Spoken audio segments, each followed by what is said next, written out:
du département. La commune de Parakou a accueilli lundi dernier le lancement officiel de la caravane nationale de la non-violence au Bénin. C'est une caravane qui fera des escales dans plusieurs villes du pays avec un seul slogan « Non à la circulation des armes légères et de petits calibres ». Stanislas Lanlozet. De la préfecture de Parakou, cette caravane a traversé toutes les artères de la ville sur environ 10 km avant d'échouer à l'hôtel de ville où plusieurs communications, images de violence à l'appui ont été données à l'assistance. Entre autres communications, impératifs de la paix et de la sécurité face à la prolifération des armes légères, impact de la prolifération des armes légères de petit calibre sur le développement pour ne citer que celle-là. Pour le président délégué de la Commission nationale de lutte contre la prolifération des ALPC, les armes légères sont un danger à combattre. Tout est donc un problème de comportement, de conduite, d'attitude. Aussi devions-nous tout faire pour extirper de notre quotidien tout agissement qui pousserait à recourir à l'usage d'une arme. La violence sape la cohésion sociale, la concorde, le développement, la paix. La promotion du dialogue permanent est le seul gage d'une vie meilleure sur cette terre béninoise où tout individu que vous pensez être un ennemi potentiel est curieusement et à coup sûr votre frère potentiel. C'est le préfet des départements du Borgou et de l'Alibori, Denis Ali-Yerima, qui a officiellement procédé au lancement de la caravane. En décidant de rester à vos côtés pour procéder aujourd'hui au lancement de la présente cérémonie, je fais mienne la vision qui est la vôtre, vision selon laquelle il faut éradiquer de nos habitudes des comportements qui font appel à la violence. Après la cité des Kobourou, cette caravane est attendue dans d'autres localités comme Djougou, Bassila, Abomey et Avrancourt. C'est la troisième semaine du mouvement de grève lancé par les 22 syndicats des agents de santé réunis au sein du FIOS, le Front uni des organisations syndicales de la santé. Les grévistes durcissent le ton et sur le terrain, le mouvement est très suivi. Vous allez le voir, les conséquences sont aussi énormes. Zakiat Latunji. Service limité à 4 jours par semaine dans les hôpitaux publics depuis le 9 novembre. Les formations sanitaires sur l'ensemble du territoire national fonctionnent au rythme de ce mouvement de grève de 72 heures sans service minimum déclenché par le Front uni des organisations et syndicats de la santé, FUOS. C'est seulement hier, depuis que nous avons commencé, que le ministre de la Santé nous a appelés. Et nous avions cru un instant que c'était pour engager une négociation sérieuse avec nous. Mais nous avons constaté que le ministre de la Santé, comme d'habitude, a ouvert sa Bible et nous a cité Éphésiens 3, versets 20 et 21. C'était une séance où tout le monde a été déçu. Nous n'avons rien obtenu et nous continuons rigoureusement notre grève. Et je vous assure que demain, il y a une plénière. Il y a une plénière de tous les syndicats membres du FIOS et cette réunion a pour objectif de corser les mouvements les prochains jours. Ce durcissement du mouvement pourrait se traduire par des grèves de 96 heures au lieu de 72 heures dès la semaine prochaine d'après les indiscrétions. Pour l'heure, le FUOS peut compter sur le soutien du collectif des praticiens hospitaliers. Si nous soutenons ce mouvement de grève, c'est tout simplement parce que leur revendication, c'est une revendication de justice. Si on donne des primes à une catégorie donnée, il faut en donner à tout le monde. Et je crois que les membres du Front, ils sont acquis, ils veulent qu'on négocie avec eux. Et je crois qu'il faut que le pouvoir négocie véritablement avec eux. En attendant l'aboutissement des négociations entre les 22 syndicats réunis au sein du Front et le gouvernement, la cessation de travail dans les hôpitaux publics se poursuit. La grève est suivie, donc au niveau du CNHU. Mais nous, en tant que direction, on a organisé le service minimum. Parce que c'est inconcevable de faire une grève sans service minimum dans le secteur de la santé. Et ce service minimum marche au CNHU. Et en dehors donc, de ceux qui sont réquisitionnés, il y a également une partie du personnel animé donc de bonne volonté qui vient également travailler. Aujourd'hui, le CNHU est pratiquement la seule formation sanitaire qui fait l'effort de tourner un peu. Sinon, que ce soit au niveau des CAD, au niveau donc, des hôpitaux de zone, la maladie est quasi totale. L'hôpital de référence nationale tourne avec le 5e de son personnel. Il fonctionne donc au ralenti et d'après l'administration de l'hôpital, les populations et le personnel sont les victimes de ce débrayage. Il y a les primes de rendement que nous payons trimestriellement. Il y a les primes de fête que nous avons également concédées et c'est parti de 3 000 à 5 000. Il y a l'arbre de Noël qui est parti de 2 500 à 5 000 par enfant jusqu'à la concurrence de 6 enfants. Donc ça va être des centaines de millions que nous sommes appelés à débourser en fin d'année. J'ai peur que la direction n'ait les moyens pour pouvoir faire face à ces charges en fin d'année, sans compter les salaires qui sont déjà pratiquement autour de 200 millions. Vous voyez? Et c'est en ça que, tout en reconnaissant la légitimité de la revendication de ces syndicalistes, moi j'appelle surtout ceux du CNHU à la raison en ce sens que, contrairement aux autres formations sanitaires qui dépendent du ministère de la Santé, qui ont pratiquement tout, nous vivons de ce que nous faisons. Pour retourner à la blouse et aux instruments de travail de façon régulière, le Front uni des organisations et syndicats de la santé exige la satisfaction des 4 points de revendication figurant sur leur motion de grève. Un sit-in tous les mardis à travers les structures relevant du ministère de l'économie et des finances lancé par la FECENTRA Finance. Et le premier rendez-vous s'est tenu hier à la direction générale du Trésor et vise une fois de plus à exiger la réapparition de Pierre Urbain Danivo disparu depuis plus de 100 jours. Tanguy Agoyi, bienvenue au Rondou.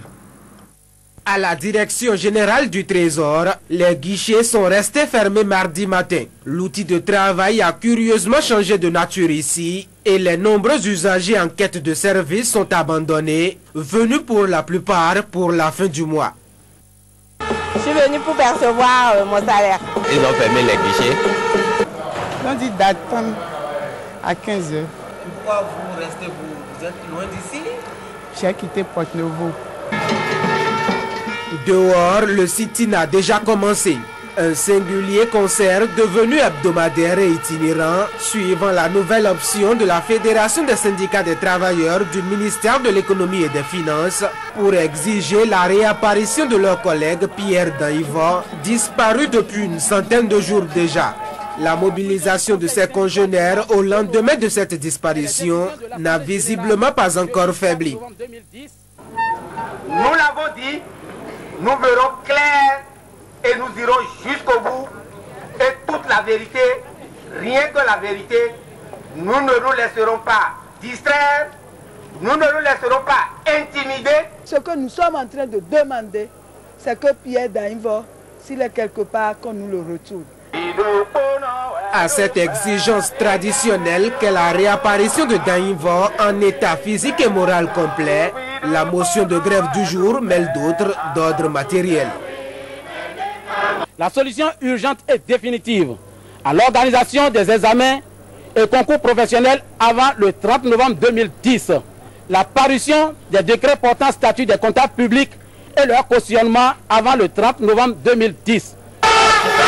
En dehors de la mobilisation observée, le rendez-vous du Trésor aura connu la lecture de quelques passages bibliques, les uns pour prédire des lendemains ténébreux qui attendent les méchants pour leurs mauvais actes ici-bas, les autres pour promettre le bon salaire à ceux qui auront été bons. Tout ceci accompagné du concert approbateur intermittent des Vuvuzela.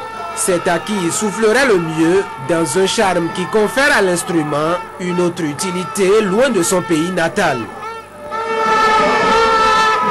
Au ministère de l'économie et des finances, notamment l'ancien bâtiment de ce ministère, ce sont des fils d'installations électriques qui pendent dangereusement.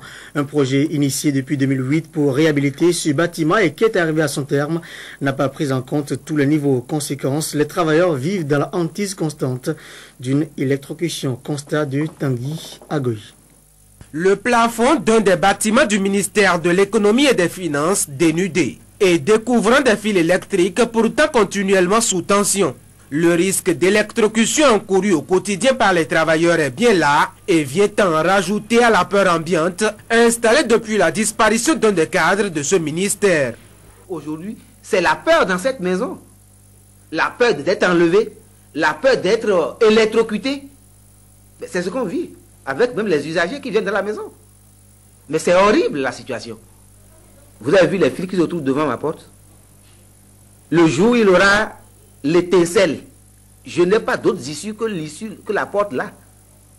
Je me suis posé la question si après l'affaire Hubert Danyvo, si on veut griller tous les travailleurs du ministère des Finances et de l'Économie. C'est un projet dit d'installation électrique et d'alimentation secours du ministère du Développement de l'Économie et des Finances d'alors qui devrait procéder à la fermeture des plafonds à tous les niveaux du bâtiment. 2 ans après, les travaux ne sont visiblement pas allés à leur terme malgré les nombreuses démarches de la part des travailleurs. Vous avez vu avec vos yeux, avec votre caméra, montrer ce plafond-là où travaille au peuple béninois. Un projet depuis 2008 pour lequel on a déjà investi plus d'1 milliard. Mais c'est là où on en est. En se fiant aux informations reçues sur place, le taux de consommation du budget alloué au projet est autour de 116% et les travaux, bloqués sans raison majeure, en tout cas inconnus des travailleurs, nous ont-ils dit, attendent de reprendre depuis longtemps. La Fédération des unions de producteurs, la FUPRO Bénin, vient de bénéficier de la part de l'Union des producteurs agricoles Développement International, en abrégé UPADI, d'un montant de 12 millions de francs CFA. Un fonds qui lance le projet LSGT, les savoirs des gens de la terre, un projet destiné au groupement villageois de Tegon, Agon et Haïfa dans le département du Zoué des Collines. Et la cérémonie de remise a eu lieu dimanche dernier dans les localités respectives. Imet Elena Moussou, Roland Aguet. Les savoirs des gens de la terre, un projet de la Fédération Union des producteurs du Bénin, FUPRO, en partenariat avec UPADI, Union des producteurs agricoles Développement International de Québec au Canada, pour faciliter et améliorer l'accès des membres des groupements villageois de producteurs aux activités génératrices de revenus, mais aussi procurer une source de revenus au groupement pour son autofinancement. Un partenariat qui s'est traduit par 21 mois de formation à l'endroit des groupements pour le compte des programmes 1, Profession paysan, et programme 2, Solidarité paysanne. Des formations qui se sont soldées par l'élaboration et la soumission de projets rentables. Aujourd'hui, la FUPRO Bénin, grâce au partenariat avec l'UPADI, nous remettra 4 millions pour la réalisation du projet collectif. Nous, M. Takble, nous avons soumis de fournir les intrants agricoles et les produits phytosanitaires, tels que la semence de soja et les semences améliorées de maïs. Pour la représentante de l'UPADI au Bénin, la cérémonie de remise de fonds n'est que la résultante d'un long processus engagé depuis 2007. C'est comme une longue gestation et maintenant on peut dire que c'est la naissance aujourd'hui. Le groupement va pouvoir évoluer de ses propres ailes, va pouvoir évoluer par lui-même. Mais pour ça, il faudra maintenir le cap. Le représentant du SERPA va souligner que la réalisation de ces projets va permettre au groupement de rendre service à ses membres. Je remercie la FUPRO et l'UPADI pour le choix judicieux des spéculations sur lesquelles ce projet porte. Parce que le maïs, l'huile de palme sont des produits recherchés dans la commune de Zobo-Domain et qui peuvent donner de chiffres d'affaires conséquents. Autour du président du FUPRO, de saluer l'engagement de CGVPAD et de rappeler les critères de sélection des villages et des projets retenus. Ce n'est pas qu'on est arrivé leur imposer quelque chose. C'est compte tenu de l'information qu'ils ont reçue, vu l'environnement dans lequel ils sont, c'est ça là qui les a amenés à dire « Ah, voilà nos menaces. Quelles sont les solutions que nous pouvons apporter pour pouvoir satisfaire ces menaces-là » Nous avons tenu compte de l'environnement. Et là, c'est facile parce que le partenaire ne peut pas aller dans des villages Et les animateurs que nous avons recrutés, pour ne pas mettre des véhicules à leur disposition, c'est des motos. Les Savoirs des gens de la terre est un projet qui existe déjà au Sénégal et qui désormais au Bénin couvre 3 villages, Agon, Tegon et Haïfa. Le marché de